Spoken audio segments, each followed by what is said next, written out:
CM ವಿರುದ್ಧವಾಗಿ ಪ್ರಾಸಿಕ್ಯೂಷನ್ಗೆ ಅನುಮತಿ ನೀಡಿದ ವಿಚಾರ ಇನ್ನು ಮೈಸೂರು ಜಿಲ್ಲೆಯಲ್ಲಿ ಈಗ ಬಿಜೆಪಿ ವಿರುದ್ಧವಾಗಿ ಪ್ರತಿಭಟನೆ ಮುಂದುವರಿತಾ ಇದೆ. ಸಿಎಂ ಪರ ಹಳ್ಳಿಗಳಲ್ಲಿ ಪ್ರತಿಭಟನೆ ನಡೀತಾ ಇದ್ದು ನಂಜನಗೂಡು ತಾಲೂಕಿನ ತಗಡೂರು ಗ್ರಾಮದಲ್ಲಿ ಪ್ರತಿಭಟನೆಯನ್ನ ಮಾಡಲಾಗ್ತಾ ಇದೆ. ರಾಜ್ಯಪಾಲರ ಭಾವಚಿತ್ರಕ್ಕೆ ಮಸಿ ಬಳೆದು ಟೈರ್ಗೆ ಬೆಂಕಿ ಹಚ್ಚಿ ಆಕ್ರೋಶವನ್ನ ವ್ಯಕ್ತಪಡಿಸಲಾಗ್ತಾ ಇದೆ. ರಾಜ್ಯಪಾಲರು ಹಾಗೂ ಬಿಜೆಪಿ ವಿರುದ್ಧವಾಗಿ ಘೋಷಣೆಯನ್ನ ಕೂಗಿ ಆಕ್ರೋಶವನ್ನ ವ್ಯಕ್ತಪಡಿಸಿದ್ದಾರೆ. ಏನು ಸಿಎಂ ವಿರುದ್ಧವಾಗಿ ಪ್ರಾಸಿಕ್ಯೂಷನ್ಗೆ ಅನುಮತಿ ನೀಡಿದ್ದಕ್ಕೆ ಖಂಡನೆ ವ್ಯಕ್ತವಾಗಿದ್ದು ಮೈಸೂರು ಜಿಲ್ಲೆಯಲ್ಲಿ ಬಿಜೆಪಿ ವಿರುದ್ಧವಾಗಿ ಪ್ರತಿಭಟನೆ ಮುಂದುವರಿತಾ ಇದೆ. ಸಿಎಂ ಪರವಾಗಿ ಹಳ್ಳಿಗಳಲ್ಲಿ ಪ್ರತಿಭಟನೆ ನಡೀತಾ ಇದ್ದು ನಂಜನಗೂಡು ತಾಲೂಕಿನ ತಗಡೂರು ಗ್ರಾಮದಲ್ಲಿ ಪ್ರತಿಭಟನೆಯನ್ನ ಮಾಡಲಾಗ್ತಾ ಇದೆ. ರಾಜ್ಯಪಾಲರ ಭಾವಚಿತ್ರಕ್ಕೆ ಮಸಿ ಬಳಿದು ಟೈರ್ಗೆ ಬೆಂಕಿ ಹಚ್ಚಿ ಆಕ್ರೋಶವನ್ನ ವ್ಯಕ್ತಪಡಿಸಲಾಗ್ತಾ ಇದ್ದು ರಾಜ್ಯಪಾಲರು ಹಾಗೂ ಬಿಜೆಪಿ ವಿರುದ್ಧವಾಗಿ ಘೋಷಣೆಯನ್ನ ಕೂಗಿ ಆಕ್ರೋಶವನ್ನ ವ್ಯಕ್ತಪಡಿಸಲಾಗಿದೆ.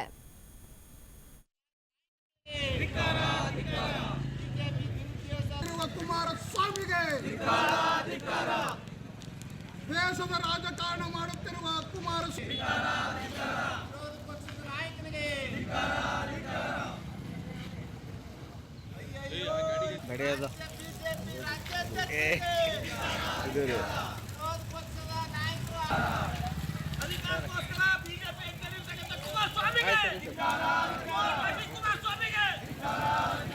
ಸರ್ಕಾರದ ಕೈಗೊಂಬೆ ಅಂತ ಕುಣಿಯುತ್ತಿರುವ 420 ರಾಜ್ಯಪಾಲನಿಗೆ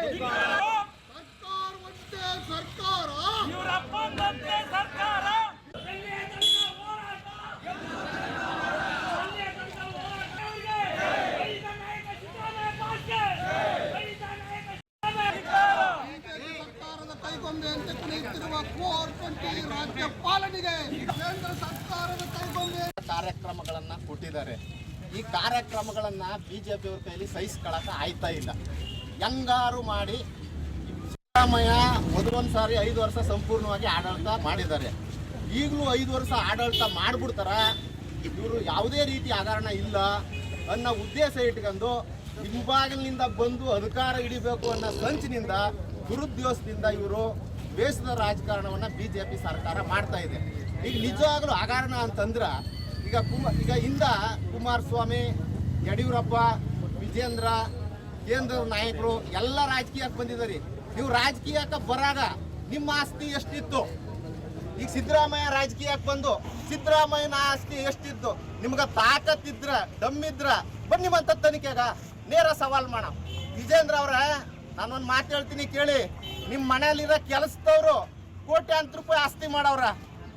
ಬೆಂಗಳೂರಲ್ಲಿ 1000 ಕೋಟಿ ಸರ್ದಾರ ಅಂತ ಅವ್ರ ಮನೆಯಲ್ಲಿದ್ದವ್ರನ್ನ ಪತ್ರಕರ್ತರು ಬರೆಯಕ ತಯಾರಿ ಮಾಡಿದ್ರು. ಪತ್ರಕರ್ತಗ ಹಣ ಕೊಟ್ಟು ಅದನ್ನ ಒಬ್ಬ ಅವ್ರ ಮನೆಯಲ್ಲಿದ್ದವ್ರೆ ಇವತ್ತು 1000 ಕೋಟಿ ಸಂಪಾದನೆ ಮಾಡ್ಬೇಕಾದ್ರ ನಿಮ್ಮ ಹತ್ರ ಎಷ್ಟು ಹಣ ಇದೆ?